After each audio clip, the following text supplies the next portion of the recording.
दोस्तों वाहिगुरु जी का खालसा वाहिगुरु जी की फतेह। अज भारत सरकार ने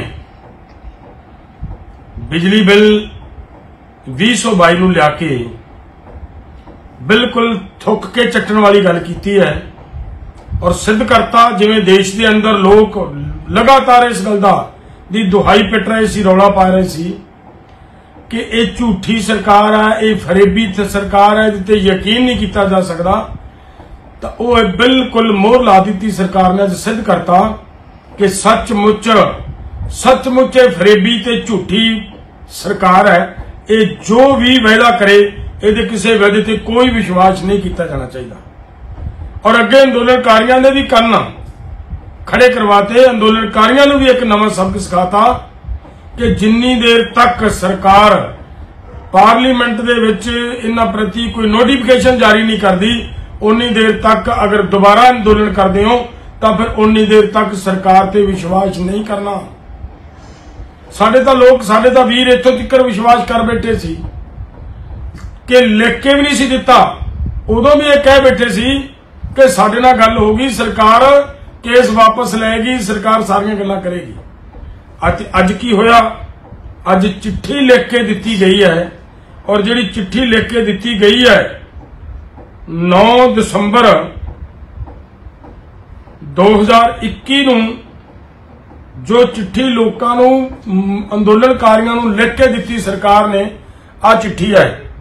और इस चिट्ठी दे विच जिहड़ा अंडरलाइन कीता है 4 नंबर दा पैरा, 4 नंबर वाली लाइन दे विच लिखिया है कि यह जिहड़ा पावर बिल है यह दोबारा उन्नी देर तक नहीं लियांदा जाएगा जिन्नी देर तक सारे स्टेक होल्डर्स दे नाल और साडे संयुक्त किसान मोर्चे की लीडरशिप की सहमति नहीं लै ली जाती, उन्नी देर तक किसी किस्म का अजिही कोई एक्शन नहीं होएगा। यह बिल दोबारा नहीं आएगा, नहीं लियांदा जाएगा। और अज सरकार ने ना स्टेटां दी गवर्नमेंटां दी कोई परवाह की है, ना SKM की कोई परवाह की है, बिल्कुल धक्के नालों काम किया है। यदा मतलब ठीक है, सिद्ध करता कि सरकार ने सचमुच झूठ बोलिया ते थुक के चट्टिया। और ये नाल ये असीं दस देना चाहुंदे हां कि सरकार चाहुंदी की है।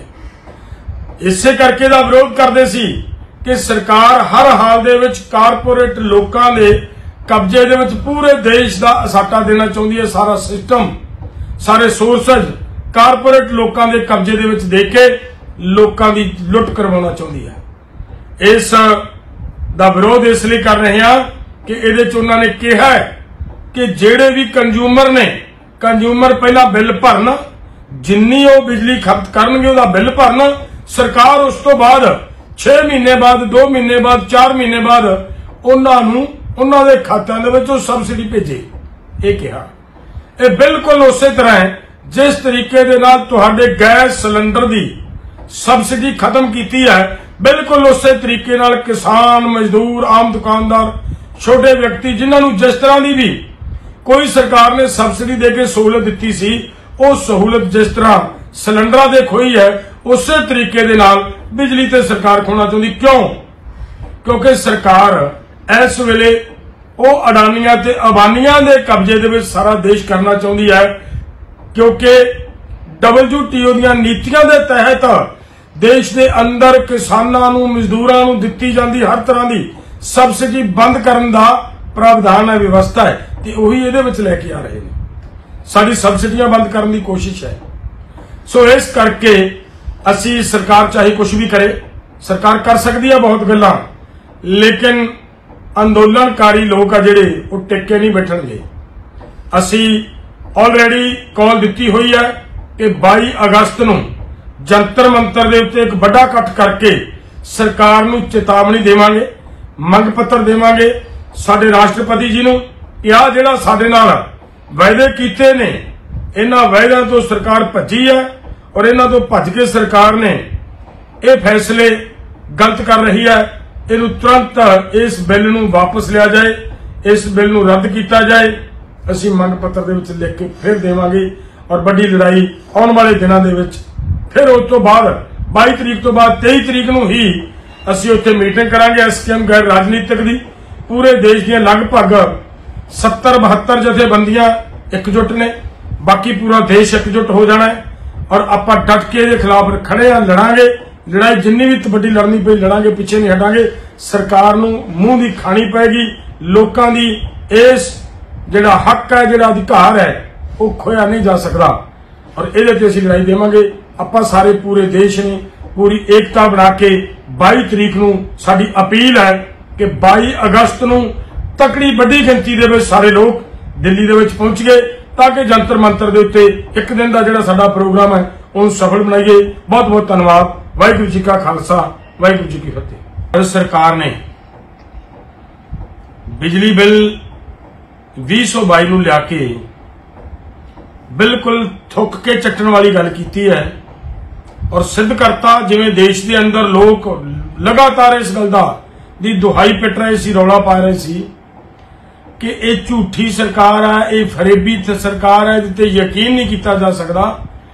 तो वह बिल्कुल मोहर ला दी सरकार ने, सिद्ध करता कि सचमुच फरेबी ते झूठी सरकार है। ये जो भी वायदा करे ये किसी वायदे ते कोई विश्वास नहीं किया जाना चाहिए। और अगे अंदोलनकारियों ने भी करना खड़े करवाते, अंदोलनकारियों ने भी एक नवा सबक सिखाता कि जिन्नी देर तक सरकार पार्लीमेंट दे विच इन्हां प्रति कोई नोटिफिकेशन जारी नहीं करती, उन्नी देर तक अगर दोबारा अंदोलन करते हो तो फिर उन्नी देर तक सरकार ते विश्वास नहीं करना। साडे तां लोग, साडे तां वीर इत्थों तक विश्वास कर बैठे सी कि लिख के भी नहीं सी दिता, उदों भी ये कह बैठे सी कि साडे नाल गल होगी, सरकार केस वापस लेगी, सरकार सारियां गल्लां करेगी। अज की होया, अज चिट्ठी लिख के दी गई है और जिहड़ी चिट्ठी लिख के दी गई है 9 दिसंबर 2021 नूं जो चिट्ठी लोकां नूं अंदोलनकारियों नूं लिख के दी सरकार ने, आ चिट्ठी है और इस चिट्ठी दे विच जिहड़ा अंडरलाइन कीता है 4 नंबर का पैरा, 4 नंबर वाली लाइन दे विच लिखिया है कि यह जिहड़ा पावर बिल है ये दोबारा उन्नी देर तक नहीं लियांदा जाएगा जिन्नी देर तक सारे स्टेक होल्डर्स दे नाल और साडे संयुक्त किसान मोर्चे की लीडरशिप की सहमति नहीं लै ली जाती, उन्नी देर तक किसी किस्म का अजिही कोई एक्शन नहीं होएगा। ये बिल दोबारा नहीं आएगा, नहीं लियांदा जाएगा। और अज सरकार ने ना स्टेटां दी गवर्नमेंटां दी कोई परवाह की है, ना SKM की कोई परवाह की है, बिल्कुल धक्के नालों काम किया है। यदा मतलब ठीक है, सिद्ध करता कि सरकार ने सचमुच झूठ बोलिया ते थुक के चटिया। और ये ये असीं दस देना चाहुंदे हां कि सरकार चाहुंदी की है। इसे करके दा विरोध करदे सी कि सरकार हर हाल दे विच कारपोरेट लोकां दे कब्जे दे विच पूरे देश का असाटा देना चाहुंदी है। सारा सिस्टम, सारे सोर्सेज कारपोरेट लोकां दे कब्जे दे विच दे के लोकां दी लुट करवाना चाहुंदी है। इस दा विरोध इसलिए कर रहे हैं कि इहदे च उन्हां ने कहा है कि जिहड़े भी कंज्यूमर पहला बिल भरन, जिन्नी वो बिजली खपत करनगे उहदा बिल भरन, सरकार उस तो बाद 6 महीने बाद, 2 महीने बाद, 4 महीने बाद उन्हां दे खात्यां दे विच सबसिडी भेजे। ये कहा ये बिल्कुल उस तरह है जिस तरीके दे नाल तुहाडे गैस सिलेंडर दी सबसिडी खत्म की है, बिल्कुल उस तरीके नाल किसान, मजदूर, आम दुकानदार, छोटे व्यक्ति जिन्होंने जिस तरह की भी कोई सरकार ने सबसिडी देके सहूलत दी सी, वो सहूलत जिस तरह सिलेंडर दे खोई है उस तरीके दे नाल बिजली ते सरकार खोना चाहती। क्यों? क्योंकि सरकार इस वेले वो अडानियां ते अबानियां दे कब्जे दे विच सारा देश करना चाहती है, क्योंकि WTO ਦੀਆਂ नीतियां दे तहत देश के अंदर किसानां नूं, मजदूरां नूं दित्ती जांदी हर तरह की सबसिडी बंद करन दा प्रावधान है, व्यवस्था है, तो उही इहदे विच लैके आ रहे हैं। साडी सबसिडियां बंद करने की कोशिश है। सो इस करके असी सरकार चाहे कुछ भी करे, सरकार कर सकती है बहुत गल्लां, लेकिन अंदोलनकारी लोग आ जिहड़े वो टिके नहीं बैठणगे। असी ऑलरेडी कॉल दी हुई है कि 22 अगस्त नूं जंतर मंतर दे उत्ते एक बड़ा इकट्ठ करके सरकार नूं चेतावनी देवांगे ਮੰਗ ਪੱਤਰ ਦੇਵਾਂਗੇ ਸਾਡੇ ਰਾਸ਼ਟਰਪਤੀ ਜੀ ਨੂੰ ਕਿ ਆਹ ਜਿਹੜਾ ਸਾਡੇ ਨਾਲ ਵਾਅਦੇ ਕੀਤੇ ਨੇ, ਇਹਨਾਂ ਵਾਅਦਿਆਂ ਤੋਂ ਸਰਕਾਰ ਭੱਜੀ ਹੈ ਔਰ ਇਹਨਾਂ ਤੋਂ ਭੱਜ ਕੇ ਸਰਕਾਰ ਨੇ ਇਹ ਫੈਸਲੇ ਗਲਤ ਕਰ ਰਹੀ ਹੈ। ਇਹਨੂੰ ਤੁਰੰਤ ਇਸ ਬਿੱਲ ਨੂੰ ਵਾਪਸ ਲਿਆ ਜਾਏ, ਇਸ ਬਿੱਲ ਨੂੰ ਰੱਦ ਕੀਤਾ ਜਾਏ। ਅਸੀਂ ਮੰਗ ਪੱਤਰ ਦੇ ਵਿੱਚ ਲਿਖ ਕੇ ਫਿਰ ਦੇਵਾਂਗੇ ਔਰ ਵੱਡੀ ਲੜਾਈ ਆਉਣ ਵਾਲੇ ਦਿਨਾਂ ਦੇ ਵਿੱਚ ਫਿਰ ਉਸ ਤੋਂ ਬਾਅਦ 22 ਤਰੀਕ ਤੋਂ ਬਾਅਦ 23 ਤਰੀਕ ਨੂੰ ਹੀ ਅਸੀਂ ਉੱਥੇ ਮੀਟਿੰਗ ਕਰਾਂਗੇ ਐਸਕੇਐਮ ਗੈਰ ਰਾਜਨੀਤਿਕ ਦੀ। ਪੂਰੇ ਦੇਸ਼ ਦੀਆਂ ਲਗਭਗ 70-72 ਜਥੇਬੰਦੀਆਂ ਇਕਜੁੱਟ ਨੇ, ਬਾਕੀ ਪੂਰਾ ਦੇਸ਼ ਇਕਜੁੱਟ ਹੋ ਜਾਣਾ ਹੈ ਔਰ ਆਪਾਂ ਡਟ ਕੇ ਇਹਦੇ ਖਿਲਾਫ ਖੜੇ ਆ, ਲੜਾਂਗੇ। ਲੜਾਈ ਜਿੰਨੀ ਵੀ ਵੱਡੀ ਲੜਨੀ ਪਈ ਲੜਾਂਗੇ, ਪਿੱਛੇ ਨਹੀਂ ਹਟਾਂਗੇ। ਸਰਕਾਰ ਨੂੰ ਮੂੰਹ ਦੀ ਖਾਣੀ ਪਏਗੀ। ਲੋਕਾਂ ਦੀ ਇਸ ਜਿਹੜਾ ਹੱਕ ਹੈ, ਜਿਹੜਾ ਅਧਿਕਾਰ ਹੈ, ਉਹ ਖੋਇਆ ਨਹੀਂ ਜਾ ਸਕਦਾ ਔਰ ਇਹਦੇ ਤੇ ਅਸੀਂ ਲੜਾਈ ਦੇਵਾਂਗੇ।